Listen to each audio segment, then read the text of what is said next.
Hi കൂട്ടുകാരെ, പുതിയൊരു വീഡിയോയിലേക്ക് എല്ലാവർക്കും സ്വാഗതം. അങ്ങനെ ഇന്ദ്രൻ പറയാണ്, എന്തായാലും ലച്ചുമോളെ ഞാൻ വീട്ടിൽ കൊണ്ടുപോവാം. അത് കേൾക്കുന്ന മാഷ് പറയാണ്, അതിനെ പറ്റിയ സാഹചര്യമാണോ ഇന്ദ്രൻ നിൻ്റെ വീട്ടിൽ? അതെന്താ അച്ഛൻ അങ്ങനെ പറഞ്ഞത്? അനു എന്തെങ്കിലും പറഞ്ഞിരുന്നോ? ഇല്ല, എൻ്റെ മോൾ അങ്ങനെയൊന്നും എല്ലാം തുറന്നു പറയുന്നൊരു കൂട്ടത്തിൽപ്പെട്ടവളല്ല അവളെ ഒന്നും പറഞ്ഞില്ലെങ്കിലും അവളുടെ മനസ്സിൽ വിഷമമുണ്ടെന്ന് എനിക്ക് മനസ്സിലായി. അപ്പോൾ വീട്ടിലെ പ്രശ്നങ്ങൾ അച്ഛൻ അറിഞ്ഞോ? ഒരു പ്രശ്നവും ഞാൻ അറിഞ്ഞിട്ടില്ല, പക്ഷേ എൻ്റെ കുഞ്ഞിന് അതിൻ്റേതായ സങ്കടമുണ്ട്. അത് കേട്ട ഉടനെ തന്നെ എനിക്ക് അച്ഛനോട് ചില കാര്യങ്ങൾ പറയാനുണ്ടെന്ന് ഇന്ദ്രൻ പറയുകയാണ്. ആ സമയം രണ്ട് കുഞ്ഞുങ്ങളോട് ഒരു സൈഡിൽ നിന്ന് കളിച്ചോളൂ എന്നും കൂടി ഇന്ദ്രൻ ആവശ്യപ്പെടുന്നുണ്ട് കേട്ടോ. എന്നിട്ട് ഇന്ദ്രൻ പറയുകയാണ്, അതെ അച്ഛ, ഞാനൊരു കാര്യം പറയട്ടെ. അനു ഇപ്പോൾ അങ്ങേരുണ്ടല്ലോ, അതായത് ആ മനുഷ്യനെ വല്ലാതെ കെയർ ചെയ്യുകയും അയാളുടെ കാര്യങ്ങൾ പൂർണ്ണമായി ചെയ്തു കൊടുക്കുകയൊക്കെ ചെയ്യുകയാണ്. അതിനെ ചൊല്ലി വീട്ടിൽ പല പ്രശ്നങ്ങൾ വരുന്നുണ്ട്. അതുകൊണ്ട് അച്ഛൻ പറ്റുവാണെങ്കിൽ അനുവിനെ ഒന്ന് ഉപദേശിക്കാമോ? ഇതിപ്പോൾ ഞങ്ങൾ എത്ര സ്നേഹിച്ചിട്ടും അനു എത്ര സ്നേഹിച്ചിട്ടും കാര്യമില്ല.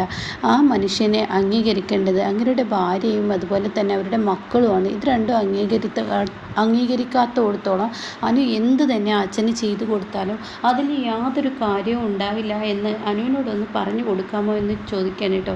ഇത് കേൾക്കുന്ന മാഷിൻ്റെ ഉള്ളിൽ വേദനയാവുന്നു. മാഷ് പറയണേ, ഇന്ദ്ര, നീ ഇങ്ങനെ പറഞ്ഞ സ്ഥിതിക്ക് എൻ്റെ മോള് അങ്ങേരുടെ കാര്യം ചെയ്തു കൊടുക്കുന്നതിൽ യാതൊരു പ്രതീക്ഷയില്ല. എന്നാൽ ഞാൻ പ്രതീക്ഷിച്ചിരുന്നത് ആ മനുഷ്യൻ എത്രയോ കാലം നാട് വിട്ടുപോയി അതിൻ്റെ സ്വന്തം ബന്ധങ്ങളെ കാണുമ്പോൾ തിരിച്ചു വീട്ടിലോട്ട് വരുമ്പോൾ അങ്ങേരെ സ്വീകരിക്കാൻ ആരെങ്കിലുമൊക്കെ ഉണ്ടാവും എന്നാണ്. ഇന്നല്ലെങ്കിൽ നാളെ എല്ലാവരുടെയും മനസ്സിൽ നിന്ന് കര നീങ്ങി പഴയതുപോലെ സ്നേഹിക്കുമെന്നായിരുന്നു. പക്ഷേ ആ ഒരു സ്നേഹിക്കുമെന്നുള്ള തോന്നലിൽ ഇപ്പോൾ ഇന്ദ്രൻ്റെ സംസാരത്തിലും എനിക്ക് മനസ്സിലായി. അതുകൊണ്ട് എൻ്റെ മോളെ ഉപദേശിക്കുന്ന കാര്യം ഞാൻ ഏറ്റു. എൻ്റെ മോളെ ഉപദേശിച്ച് ഞാൻ ശരിയാക്കിക്കോളാം എന്ന് പറയുന്നുണ്ട് കേട്ടോ. അങ്ങനെ ഇന്ദ്രൻ തൻ്റെ കുഞ്ഞിനെ എടുത്തു പോയി മുത്തശ്ശന് ഉമ്മയൊക്കെ കൊടുക്കുക എന്നൊക്കെ പറഞ്ഞ് ഉമ്മയൊക്കെ കൊടുപ്പിച്ച് അവിടെ നിന്ന് പോകുമ്പോൾ ഓട്ടോ കിട്ടുമോ? ഞങ്ങൾ മെയിൻ റോഡിൽ കയറിക്കഴിഞ്ഞാൽ ഞങ്ങൾ അവിടെ നിന്ന് അങ്ങ് ഓട്ടോ വിളിച്ച് തന്നെയാണ് പോവാറ് എന്ന് പറഞ്ഞ് അവരവിടെ നിന്ന് പോവുകയാണ് കേട്ടോ. എന്നാൽ ഈ സമയം വിനയൻ്റെ മുന്നിലോട്ട് വിനയൻ്റെ അമ്മ വരികയാണ്. എന്താടാ വിനയ നീ കാണിച്ചിരിക്കുന്നത്? നീ കിടക്കാൻ പോവുകയാണോ? പിന്നെ ഞാൻ എന്ത് വേണം? നീ കിടക്കുന്നതിന് മുന്നേ നിന്നോട് ഞാനൊരു കാര്യം പറയട്ടെ. എൻ്റെ രണ്ട് മക്കളെയും ഇങ്ങോട്ടേക്ക് വരുത്തുന്നില്ലേ?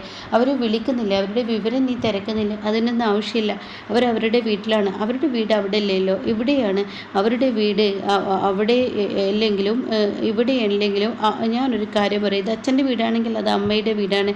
അതുകൊണ്ട് ഞാനൊരു കാര്യം പറയട്ടെ. ഞങ്ങൾ മക്കളുടെ അടുത്തോട്ട് പോട്ടെ, നീ തിരക്കണ്ട, ഞങ്ങൾ വിളിക്കട്ടെ, ഞങ്ങൾ അങ്ങോട്ടേക്ക് പോട്ടെ എന്നിങ്ങനെ ലതിക ചോദിക്കുമ്പോൾ ഉടൻ തന്നെ വിനയം പറയാം, അതിനൊന്നും ആവശ്യമില്ല. അല്ലടാ, അവർക്ക് മാറ്റാനുള്ള ഒരു ഡ്രസ്സ് പോലും നീ കൊണ്ടുകൊടുത്തിട്ടില്ല. നീ ചെയ്യുന്നത് തെറ്റാണ് വിനയ, ഇങ്ങനെയൊന്നും ചെയ്യല്ലേ. അതെ, എന്ത് ചെയ്യണം എന്ത് ചെയ്യേണ്ടെന്ന് എനിക്കറിയാം. അതുകൊണ്ട് നിങ്ങൾ എന്നെ ഉപദേശം നേരാക്കാനൊന്നും നോക്കണ്ട. അതെ, അവർക്കുള്ള ഡ്രസ്സല്ലേ ഇപ്പം നിങ്ങൾക്ക് വിഷയം, ഞാൻ കൊണ്ടു കൊടുത്തോളാം. നിങ്ങളൊരു പണി ചെയ്തേക്ക്, ആ ഡ്രസ്സ് ഇപ്പം തന്നെ പാക്ക് ചെയ്ത് വെച്ച് നോക്കൂ, നാളെ രാവിലെ അങ്ങോട്ടേക്ക് കൊണ്ടുപോയിക്കോളാം. എടവിനെ നീ ചെയ്യുന്നത് തെറ്റാണ്. കുഞ്ഞുങ്ങളെ അവിടെ കൊണ്ടാക്കി കഴിഞ്ഞാൽ അവിടെ അമ്പിളിയും അതുപോലെ മറ്റുള്ളവരൊക്കെ എന്താ ചിന്തിക്കുക? ഈ പറയുന്ന കുഞ്ഞുങ്ങളെ അവിടെ കൊണ്ടാക്കി ഇനി വിനയൻ്റെ പെൺകുട്ടികളെ കൈവിടുകയെന്ന് അവർക്ക് തോന്നില്ലേ?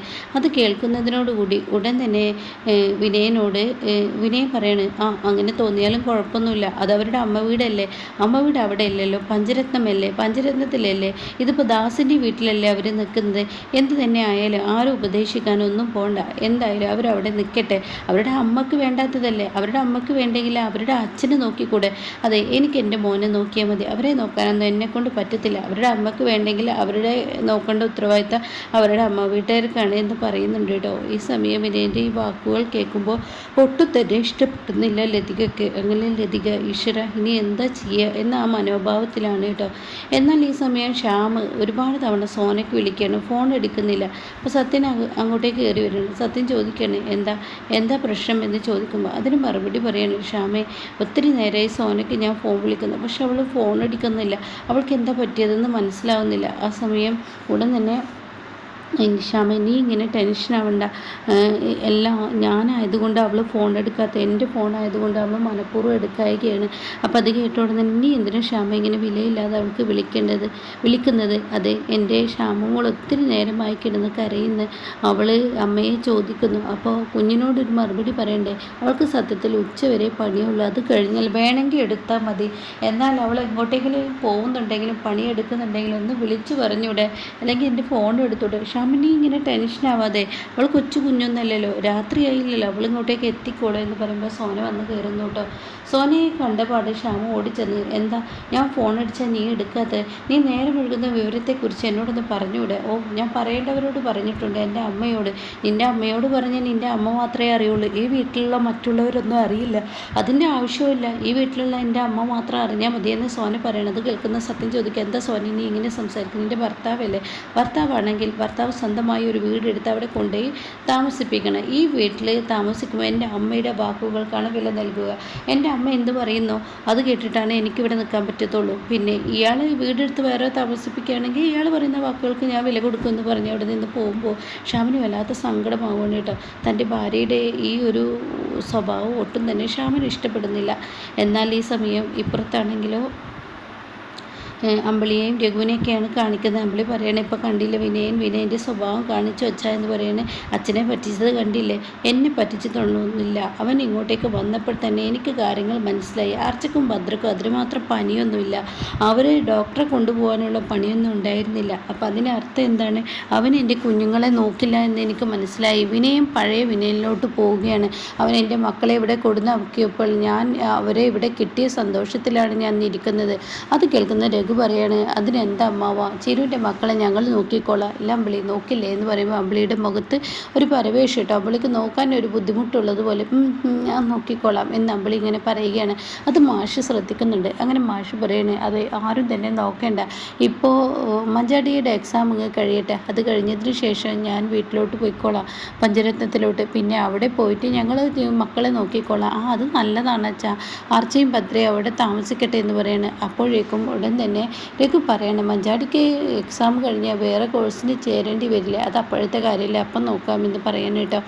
അങ്ങനെ ചിരുവിൻ്റെ മക്കളെ നോക്കാൻ അമ്പിളിക്കും ഇഷ്ടമില്ലാത്ത ആ ഒരു സ്വഭാവമാണ് കേട്ടോ അവിടെ അമ്പിളിയും കാണിച്ചത്. എന്നാൽ ഈ സമയം അനുപമയാണെങ്കിലോ ഇങ്ങനെ കിടന്നുറങ്ങുന്ന സമയത്താണ് അങ്ങോട്ടേക്ക് ഇന്ദ്രൻ കയറി വരുന്നത്. അപ്പോൾ അനു, നീ ഉറങ്ങുകയായിരുന്നു? ആ, ഞാൻ പെട്ടെന്ന് ഉറങ്ങിപ്പോയി. എന്നാൽ ഞാൻ പോട്ടെ, ഇന്ദ്രേട്ടന് ചായ അങ്ങനെ എന്തെങ്കിലും ഇടണം, നീ ഭക്ഷണം കഴിച്ചില്ലേ? അപ്പോഴേക്കും ഇന്ദ്രൻ ചോദിക്കാം, എനിക്കൊന്നും വേണ്ട, വേണമെങ്കിൽ കട്ടൻ ഇട്ട് തരാം. അതെ, ഞാനൊരു കാര്യം പറയാൻ മറന്നു, ഞാൻ വരുന്ന വഴിക്ക് അച്ഛനെ കണ്ടു. ഓ ആണോ, അച്ഛൻ എന്നെ വിളിച്ചിരുന്നു? ആ, നീ അച്ഛനെ വിളിച്ചത് എന്നോട് അച്ഛൻ പറഞ്ഞു. എന്തായാലും നീ ഇപ്പോൾ ഈ പറഞ്ഞതുപോലെ അച്ഛനോട് ചില കാര്യങ്ങൾ ഞാൻ പറഞ്ഞിട്ടുണ്ട്, എന്നെ ഉപദേശിക്കാനാണോ? അങ്ങനെയല്ലാനോ, ഞാൻ അച്ഛനോട് ചില കാര്യങ്ങൾ എനിക്ക് തുറന്നു പറയണമെന്ന് തോന്നി, അത് പറഞ്ഞു എന്ന് പറയണം കേട്ടോ. അത് മാത്രമല്ല, ഇപ്പോൾ ആർച്ചയും ഭദ്രയും വിനയനെ അവിടെ കൊടുന്നാക്കിയിട്ടുണ്ട് ഇത്രേ. ഞാൻ അത് അറിഞ്ഞതാണ്, എന്നോട് രാവിലെ രഘുവേട്ടൻ പറഞ്ഞു. എന്നിട്ട് നീ എന്താ എന്നോട് പറഞ്ഞാൽ തരുന്നത്? അതിനുള്ള സാഹചര്യം ഈ ഉണ്ടായിട്ടില്ലല്ലോ. എന്നെ കാണുമ്പോൾ നിങ്ങൾക്ക് അറപ്പും വെറുപ്പുമാണെങ്കിൽ ഞാൻ എങ്ങനെ നിങ്ങളോട് പറയും? അത് പറയാൻ കഴിയണ്ടേ? നിങ്ങൾക്ക് എന്നെ കാണുമ്പോൾ അറപ്പും വെറുപ്പും ആകുമ്പോൾ എനിക്കത് പറയാൻ കഴിയത്തില്ല എന്ന് പറഞ്ഞിട്ടോ. ഈ സമയം അനു, നീ അത് തന്നെ പറയില്ല, അപ്പോഴത്തെ ദേഷ്യത്തിൽ ഞാൻ അങ്ങനെയൊക്കെ കാട്ടിക്കൂട്ടി, എനിക്ക് തെറ്റുപറ്റിയെന്നൊക്കെ പറയുമ്പോൾ, എന്നാലും എൻ്റെ ഇന്ദ്രേട്ട എങ്ങനെയൊന്നും പാടില്ല എന്ന് പറയട്ടോ. അനു, അത് വിട്, എനിക്ക് തെറ്റുപറ്റി, അച്ഛൻ നിന്നെ വിളിക്കും. അച്ഛൻ വിളിക്കുന്ന എന്നെ ഉപദേശിക്കാനായിരിക്കില്ല. ശരി, ആയിക്കോട്ടെ എന്നും ഇവിടെ ഇന്ദ്രനോട് അനുഭവം പറയുകയാണ് കേട്ടോ. എന്നാൽ ഈ സമയം അച്ഛന് വേണ്ടി ഭക്ഷണവുമായി ചെല്ലാണ്. അച്ഛ, ഇത് ഭക്ഷണം വേണ്ട മോളെ, ഞാൻ എൻ്റെ പാത്രം കഴുകി വെച്ചിട്ടുണ്ട്, നീ അതിലോട്ട് വിളമ്പിക്കോളൂ. അപ്പോൾ ആദ്യമാണെങ്കിൽ ശേഖരൻ സുശീല കാണിച്ച ആ ക്രൂരതകൾ ഇങ്ങനെ ചിന്തിച്ച് തുടങ്ങുകയാണ്. ശേഖരൻ്റെ മനസ്സും അടുത്ത് തുടങ്ങുകയാണ്. ശേഖരൻ്റെ വീട് വിട്ട് പോവാൻ തോന്നുന്ന ആ അവസ്ഥയിലോട്ട് എത്താണ്. അപ്പോഴാണ് അനുപമ അങ്ങോട്ടേക്ക് കയറി വരുന്നത്. അങ്ങനെ ശേഖരൻ അനുപമയോട് ചോദിക്കുകയാണ്, മോളെ, ഈ കുടുംബം എന്താ ഇങ്ങനെയാ? ഇവിടെ നടക്കുന്നൊക്കെ അച്ഛൻ കാണുന്നില്ലേ? കാണുന്നില്ലേ? ഇവിടെ ആർക്കും ആരോടും സ്നേഹമില്ലല്ലേ? അങ്ങനെയാണ് ഈ കുടുംബത്തിൻ്റെ അവസ്ഥ, ആർക്കും ആരോടും സ്നേഹമില്ല, സ്നേഹം കൊടുക്കേണ്ട ആൾ, സ്നേഹം പഠിപ്പിക്കേണ്ട ആൾ, ഇങ്ങനെയൊക്കെ ആയില്ലേ? പിന്നെ ഇപ്പോൾ ആർക്കും ആരോടാ സ്നേഹം ഉണ്ടാവുക എന്നൊക്കെ പറയണം കേട്ടോ. എന്തായാലും ഈ കുടുംബം ഇനി നേരാകില്ല.